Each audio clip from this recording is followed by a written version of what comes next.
Alright guys, we are back. Six Sigma to face off against Production. Who apparently did production mess this one up? Production mess this one up. No one sees anything. Go away! Almost on top of everything. Almost. Close. Close. But hey, whilst Production is getting all over this one, let's take a quick chat about what's around the map. We've got Hades. Well, Yeah, I'll just let's run through these full rosters. Yeah. Bulbasaur is going to be on the Hades in the solo lane for 6 Sigma. Mr. Crunchy's going to be on Bellona in the jungle. In a mid lane, Fexes has moved from one snipe character to another. He's going to be on the Janus. Deku Scrub is going to be on Bacchus this time around. A god we haven't seen too much of, and Vote MBK is going to be on the Anhur and the Hunter role. For Septem 7 on the right-hand side, it is going to be Locephal in the solo lane as Hercules, Ducky in the jungle as Hun Batz, Darzer in the mid lane as Agni, Big Man Tings on Sobek as support role once again, finally Zygox as the Apollo. Taking a peek at what these guys are going to be going up against right now. It's going to be Hades in a 1v2 situation heading to lane. Not a bad situation. Hades, if you have to pick a god to be in a 1v2 situation, is probably the best option in Smite to do so. Yeah, wave clear, totally safe, sustain, he's got it all, and access to a mana buff early on as well. You just can't push a Hades out of lane. That's pretty much how that one's going to go. That means a lot of rotations are going to come out of Bellona, as she's actually going to take Fexes and get this left-hand side back camp. To get their back camps on the side of Septem 7, they're going to be just a little bit behind. But that's not too bad. On the right-hand side of the map as well, they did give Hades access to the experience from the right-hand side back camp. So that one's going to come up after 2 more waves, basically, coming through from 6 Sigma. So the XP gain across the map is going to be slightly higher in the early portion of the game. Yeah, they didn't miss anything, though. They were able to get back to lane before any of the minions fell to either the enemy minions or the tower. So they didn't lose anything despite being a little bit later to get into their own back Harpy camp. Taking a peek over at that solo lane, it's not necessarily going to be a straight-up slap fight this time around. Bulbasaur with that Hades will have the ranged in-hand attacks to keep applying pressure to Locephal. For the time being, the mana buff, mitigate wounds, can basically be used on cooldown. But as the game continues and that falls off, Bulbasaur, that poke coming out from that's going to result in some mana usage from Locephal. Oh, but look at Lopez. He's just able... He's got stronger in-hands, right? Physical gods just have naturally stronger in-hands, especially when you've got a lot of magical protection. He's actually going to get the block, and underneath tower, one tower shot's going to land. Bulbasaur is solo. First blood could be drawn. The healing, though, will come off. Fear. Oh, level 5 is reached. That's a turnaround that Locephal right there did not see it coming on that situation. Level 5 timing pushes. Look at the power of that back camp, right?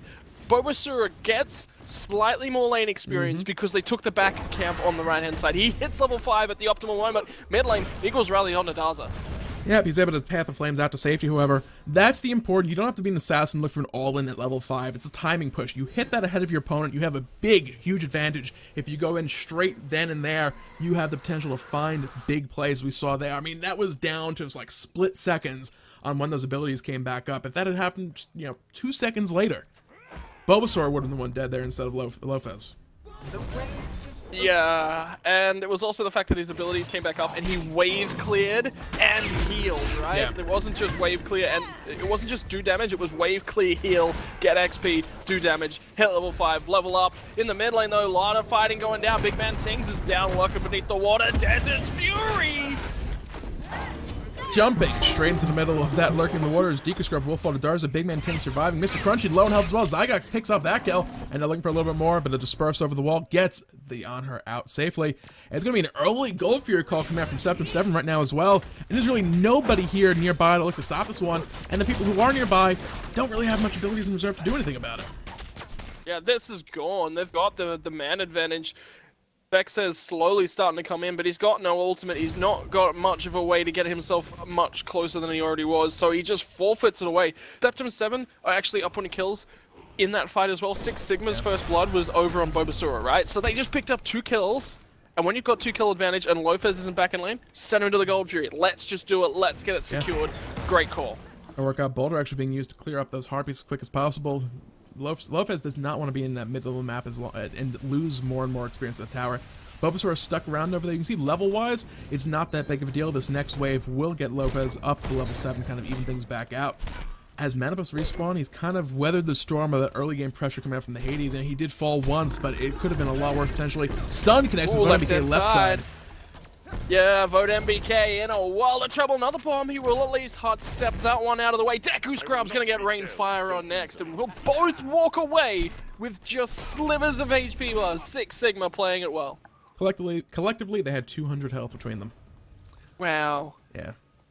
Basically, one more in hand onto either one of them could have potentially found a kill when their health bars were at their lowest. Nevertheless, they made it back out with their lives. I'll have jungle buffs to come back too, as well as some wave farm in the lane. In the solo lane, Ducky's on his way over. Bulbasaur has to be careful on this one. He will kind of suspect that was on its way. Actually, yeah, the ward kind of tipping that one off. I think Ducky's sitting on it right now, leaping over that wall.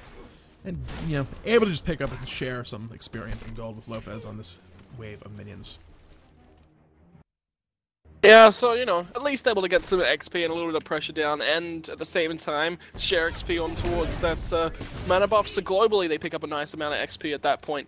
Bulbasaur will clear out his own mana buffs. So mana buffs traded, both set up. But look at this on the left-hand side. Crunchy's gonna get a vote MBK, his purple buff, pick up some more experience. So there's a decent split for XP, both teams trading it out. I feel like Crunchy's got a lot more kill pressure on this left-hand side. It's still pretty close. It's only 3 kills on the board overall. It's all down to that gold fear that Septem 7 were able to pick up on the back of their 2 own kills. The first blood that did go into Bulbasaur helps things out, but it's over in the solo lane as once again Pillar of Agni does come out, and Lopez will survive that engagement. Mid-game wins is ticking away slowly but surely. Mid lane though, check out Deku Scrub. He gets out of there with a belly flop just to get him out of the way. I mean, you mentioned it, right-hand side, Lopez lucky to live, but it's on the left-hand side, so is Deku Scrub. Yep, so close calls all over the board right now. And Bulbasaur, you know, he has that full mana bar still at this point. There's no Bluestone Pendant on Hercules to help that one out. Once that mana buff is off the table, actually he has the mana buff right now for that matter, but even with that, you can see his mana bar is a little bit lower. Bulbasaur with that Vampiric Shroud gets a decent bit per wave getting cleared, and helping him just apply that pressure and actually make it stick. And look at the difference in the health bars and mana bars right now in that lane. Yeah, look at this. Lopez has got nothing. Mitigate wounds. It needs to do a lot more ticking than it has. Ducky trying to rotate, put some pressure down. But Pillar of Agni. Seeing as there's Agni and Hades in this game again, that just seems to be our regular thing. If we ever see Hades in a game, there's always like an Agni on the other side. I just glanced at chat. There's all sorts of weird things going on over there. What are you guys on about? My gosh. My phone went off because Hindu was sending me... Okay, no, this isn't stream safe stuff apparently. We're not going to go there. We're not going to talk about this. We have something to talk about. Eagles Rally comes in left-hand side looking for Ziggas. Cross the skies! That has a helicopter crash for sure. As it does a little backflip and finally lands and vanishes. But did you see that as well? That was some really, really nice hot stepping coming through from Ziggox. He didn't live, unfortunately, but he sidestepped the Eagles rally. That was really well done. Big man Tings is going to find Deku Scrub, who's scrubbing it up today. Gets at least down that Fin and Weevil. Now the engage is coming back from guys on 6 Sigma. Are they going to run away? Never mind. Rank OP, clearly. Indeed, indeed. Mid lane, a little bit of a grouping going on, counter warding going on as Vex has dropped down a Sentry Ward, looking to clear out some vision from Septem 7. The Gold Fury fight is going to be starting up here in about 45 seconds. They want to make sure they are the ones in vision control. Look at the Sentry Wards. Left side of the jungle is not a single regular ward down right now. Yeah, they want to make sure that they clear out any vision that Septem 7 are even thinking about putting. And look at the placement of the wards as well. This Sentry Ward at the further advanced side, back towards Septem 7's side of the map at the left-hand side Harpy camps. Yep. It's gonna die. There's gonna be a Sentry Ward put down there. So that's something that they were risking. They're like, okay, we're gonna clear your wards, we're gonna control this portion of the map. This one on the back-end side, that's where you standardly see it. The one that's now died off on the left-hand side was to control that duo side of the map so they could get that gank to come through from Mr. Crunchy. Yeah, it's kind of a back-and-forth trade situation, similar to how teleport actives get picked up on the soul laners. The same can be said about Sentry Wards. We know you probably have a ward in this spot. We'll get a Sentry Ward, we'll clear out that ward, and then you know we have vision there, so you can't safely rotate through it. And if nothing else, we trade 135 gold to force you to spend another 135 gold. Yeah, long range aggressive ward trading. Big man Tings finds a max range lock on towards Deku Scrub, but does he have the stun up from that? Belch of the Gods is not going to be so, and now Vexus is coming over as well.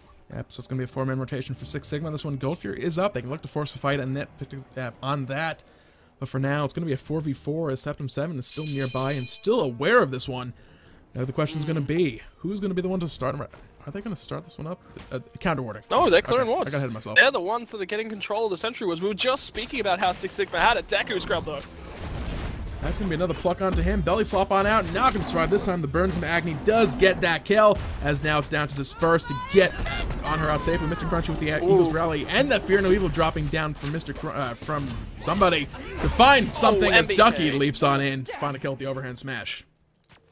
Look at that. Big man Ting's making plays. That tail whip, what it does, knock-ups, right? You've got next to no control of what's happening to you when you're knocked up. Sets it up for a pluck. That's the perfect combo to come through from a Sobek. That was really, really well played, and that set that entire play up. Septem 7 in control of this game in a good way. Bulbasaur trying to do what he can to push down that tier 1 tower right lane and answer back, but it's slowly falling. It may potentially survive here as those Archer minions are falling one by one. There goes the last one. A couple more in-hand attacks. Bulbasaur looking to pick it up. Going to take a few shots, but find it in the end. Yeah, and now Lopez is going to try to do what he can, but there's not a huge deal he can do. Look at his itemization as well. The Stone of Gaia was his first pickup, and now he's just gotten the Warrior Tabi and that Mace online, so he's had no physical power. He realized that Bulbasaur was going to put a lot of hurt on towards him in the early phase of the game, as Ducky's actually going to run away from some trades in the mid lane, but he opts to go for an item that gives you a huge amount of magical protections because you just don't want to take damage, right? No. You don't want that health because, you know, bonus health, that's all well and good and whatnot, but when your opponent's just healing up and sustaining, just don't take damage. Make your mitigate wounds worth more. Yeah, part of it also comes down to just having to deal with that damage coming out from Bulbasaur constantly. It's not a case of like, oh, I'm against a tier. We're going to both get physical protection, slap each other for next to no damage, and just heal up the damage we're inflicting on each other. The magical damage coming out of Bulbasaur, it's in-hand damage, it's range damage, and Lopez can't really trade back and forth evenly 1-for-1 like you would against, say, a tier. So the extra health coming off of the percentage regen on that Stone of Gaia, plus the mana regen on it as well, is definitely going to help him stay in that lane a little bit longer. But like you said, the damage is going to be a little bit of an issue, because typically you see some sort of a semi-offensive or just a Warrior Tabi rush coming out of those Hercules these days. Yeah, but going forward, at least he's going to be able to be that front line. And he's literally just going to use this in early portions of the fight to sit in front of his team, body block forever, and then mitigate wounds. What's that going to do? Combo with a Stone of Gaia at this phase of the game? That is huge. That healing that you can really come up with. Man, he's... I mean, we already know what Hercules can do with mitigate wounds only, and this is stronger than even that. Missed that kill over on the left-hand side. Voda McKay getting ganked out by Ducky and Zagax. Now DecoScript trying to turn this one back around. Gonna get caught out by the Serenade. They're gonna look going into this one anyway. Across the Skies is active, looking to join the fight by that Gold Fury right now. Looking to chase down on the kill, Mr. Crunchy. There's the bash coming out, trying to get a little bit of distance. Unstable Vortex barely clips him for damage, but they don't care. They're gonna find that kill to Mr. Crunchy nevertheless. Yeah, look at that rotation. Look at these guys from Septem 7. They're on 7 kills right now, and they want to get off it as quickly as possible. Zigok says, you look full and friendly, the kind of thing I want for a kill, and tags him with the move that really sets the tone. Sneaky Portal on the outer wall does manage to get Fexes out of that one safely, able to avoid the Rain Bomb from Darzer. It's going to be interesting going forward in this game. We talked about the Hercules, the mitigate wounds, and that Stone of Gaia. They have healing, or anti-healing rather, on Big Man Tank with that Sobek, so it's built into the kit. Charge Play will not connect as they look to tank this tower up going forward. He's going to be looking to get out of this one alive, and Impale about to come out here, going to lock him down onto that wall and find the kill. Fexes picks that one up. As now, Septem 7 looking to find the mid tower instead, but Lopez making his rotation over here, but it is going to be Bulbasaur stopping the minion wave from actually surviving and tanking up those shots. And left Sepple going to pop the mitigate wounds and look to back off. Ducky, though, was looking to come in. Great portal to stop that one from Fex, as left-hand side camps again in favor of Septem 7, all through space and time. They're looking to fight. Bulbasaur, Pillar of Agni, finding Lopez, keeping him in the low, and Zarza picks up Mr. Crunchy. So, I mean, the Pillar of Agony can be such a great ability to use, but you have to have people locked down within it. And when you have the tankiest person on the enemy team with magical protections in the middle of it, you're not really making great effect of that ability. It can be rough to apply, though. They really don't have any way to burn the beads on the side of Septem 7, and a couple of those guys have leaps to jump out of it as well. Yeah, look at this. They're looking for plays. They found Deku Scrub. One more in hand will be required. He's almost there. Big man Tings with the tail whips. Grab that one up. Fex says can't portal in to help his teammates, so he's just going to back up on that one. Gold Fury, 58 seconds from spawning, and look for the ward control to start coming out from Septem 7. Bulbasaur getting caught right here with the death from below to escape. There's going to be, but it's only going to get him back to where he was on the back of that driving strike from Hercules. This could be a tier 1 tower mid lane being taken by Septem 7. They have the mini waves, they have the damage here as well. More likely than not, Fex is looking to clear that wave out. Will miss a couple of them. Unfortunately, minions in motion can be difficult to hit with that unstable vortex as the mid tier 1 will fall. Vote MBK trying to defend that left side and keep Zygox from taking that tower, but yeah, they're pretty close. He's going to be able to save it and keep Apollo at bay, but mid lane, still a push going on for the tier 2 there. Yeah, they might be able to get it as actually Crunchy's looking to slam down some hammer damage. It's hammer time through the portal. Well, that might be a little bit of trouble, but Septem 7 are going to be able to get out of here. Apollo's on his way in. That was just defensively ulting to try and help his team out because they knew that they could not risk that fight going down. That was a good call for retreat coming up from those guys. They don't want to overstay the welcome. They have a lead, and those kill count numbers are starting to really grow. You see 305, 306 in case of the Monkey and Hunt and the Agni. So they have some, some streaks are starting to form. The maximum gold kill for a shutdown was increased not that long ago from 500 to 750. So you don't want to be giving the enemy team big gold numbers just because you overstayed your welcome and someone on the backside of your team just got picked off in the middle of the retreat. They're going to pick up that gold fury on the back of it, so they still came out ahead overall across the map. 40,000 gold to 34,000 for Six Sigma, and experience looking at that graph as well, 7.7k right now. Yeah, look at Crunchy though, they've found out big man Tings, but this is all just a bait as the boulder starts to come down. Fear No Evil to separate that fight was perfectly placed from Ducky. Now the focus down on towards Deku's grab once again. Won't quite be able to finish him off, but they're on the runaway from the side of Six Sigma, and they've got nothing to re-engage this fight, but there's no ultimates online for Septem 7 either. No, they're kind of just going to be looking to hold out, get a little bit of farm here in the left lane, do what they can. Zygar's going to take that next wave of minions as well. He doesn't have the across the sky, so he has to be careful. There's a couple members of Six Sigma kind of waiting nearby. How far off is that across the skies if they have that option available? 20 seconds. So if he's not very careful, they could look for it. But Septem 7 did not leave him all on his own. Check out mid lane right now. Other mid camp contestant at 16 minutes. What is the state of Smite coming to left hand side though? That tower is going to start to become pressured. Deku Scrub's looking for a sideways entry in towards this fight with his health bar. He kind of needs to find one because he can't really be in that front line. And, well, oh, big man Tings through a portal. But was able to use the charge prey to escape on that. There's a 3 space time getting fired, not going to find anybody for damage. So a little bit of a way out for Deku Scrub, but he just got caught back and knocked around. Boulder bounces all over the damn place as Deku Scrub will barely survive as well.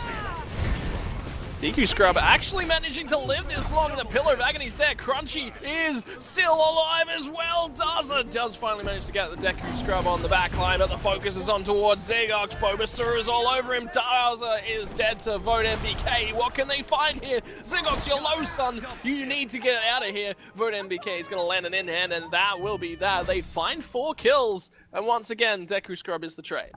Yep, Septem 7 just unfortunately stuck around a little bit too long. As soon as Big Man Tings was down, he was basically forced out of the fight entirely, forced to go back to base. It was then a 5v4 going forward.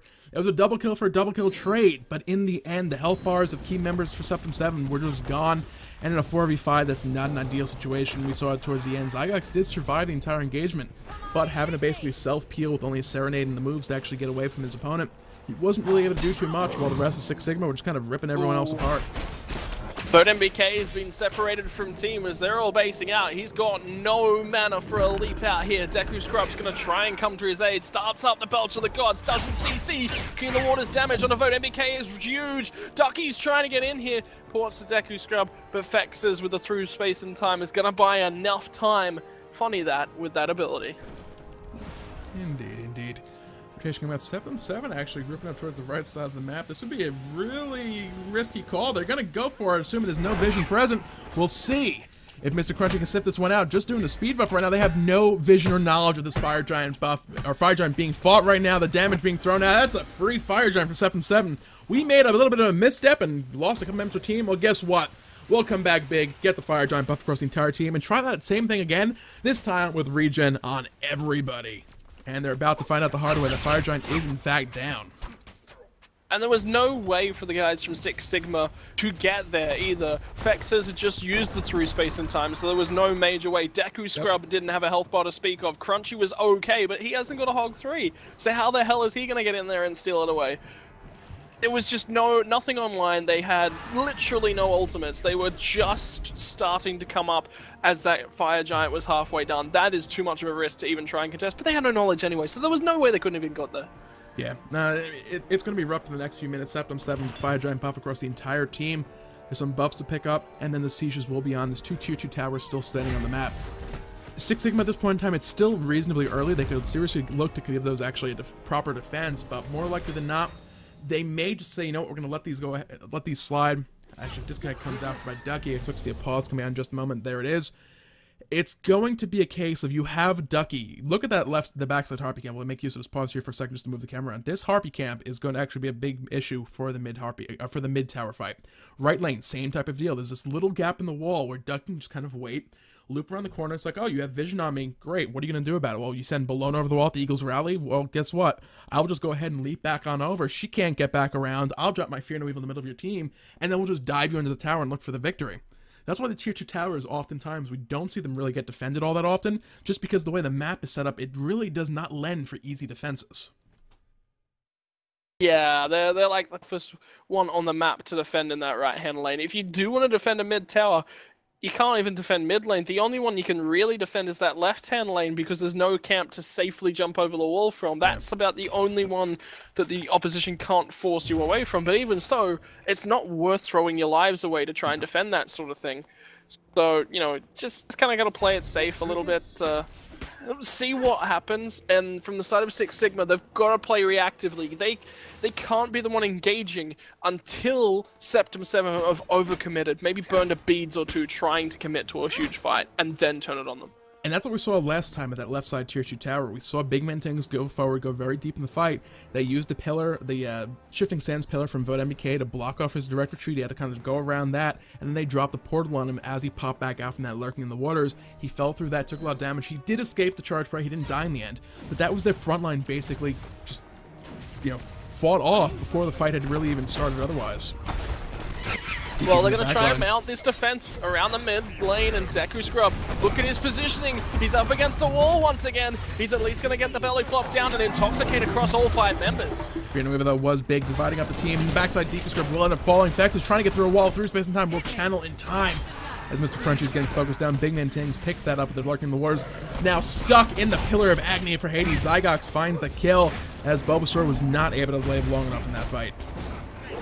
Ooh, Ducky, though, is really deep on this one. Path of Flames, though, from Zaza cleans it up. Only member standing, as Vex says, and yeah, like you said, could be game. I think this is game. Vex is still standing. Cooldown's about to come back up. There's a lot of low health bars. Driving strike back in this one. They're making sure they cannot mount a defense. That's going to be the full deicide. Deku is back up, but the Titan health bar is dropping rapidly, and it will fall.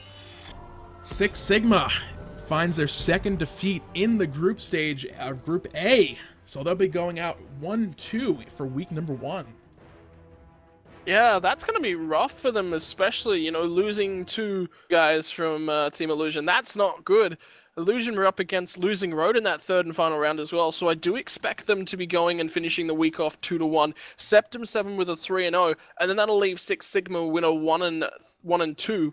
And Losing Road, obviously, 0-3. So we have got at least a very outlined split of this is where each team is sitting at the end of the first week. Sigma, they qualified at the first seed. Yeah, they'd never played Team Illusion. Apparently, they were saying in the chat as well that the potentially scrim partners were Team Illusion for Six Sigma, but that stopped about 2 to 3 months ago. So, you know, that's a long time that they haven't scrimmed them. They're the unknown. They've never faced them in the Challenger Cup this split. Yeah. And look at that result. That result is the turning of the table in Group A. Yep, and it showed. You know, they have a rough road ahead of themselves. They're not necessarily out of it yet. It's going to come down to what they can do in week 2. But for now, we're done with Group A, guys. We're moving on to Group B. We'll have a matchup from that for you in just a couple minutes, so stick around. We'll be back with that as soon as possible.